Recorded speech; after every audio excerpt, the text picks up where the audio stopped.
ایک سوال ہے کہ بلغو عنی ولو آیا، کہ مجھ سے چاہے ایک آیت ہی کیوں نہ ہو لوگوں تک پہنچاؤ۔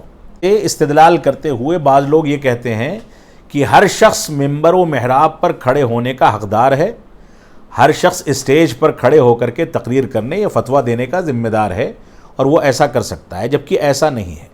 بلغو عنی ولو آیا میں رسول اکرم صلی اللہ علیہ وسلم نے ہم کو یہ حکم دیا ہے کہ تم تک میری کوئی بات پہنچے تو دوسروں تک پہنچاؤ، یعنی تبلیغ کر دو اس کی۔ اب یہ بات پہنچنے کے ذرائع کیا ہیں؟ اس کے لیے اسلام نے شرائط ذکر کیے ہیں۔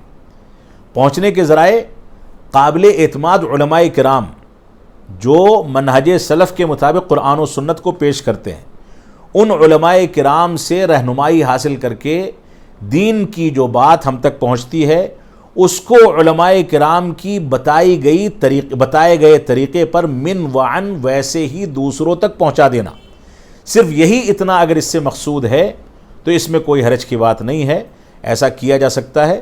لیکن عام طور سے دیکھا جاتا ہے کہ لوگ علماء سے جتنا سیکھتے ہیں اس میں 10 باتیں ملاتے ہیں اور اس کے بعد دیکھتے دیکھتے فتویٰ بھی دینے لگتے ہیں، لوگوں کے سوالات کا جواب بھی دینے لگتے ہیں، اپنی جانب سے رائے قائم کرنے لگتے ہیں، غلطیاں کرتے ہیں، لوگ گمراہ ہوتے ہیں اور خود بھی گمراہی کا شکار ہو جاتے ہیں۔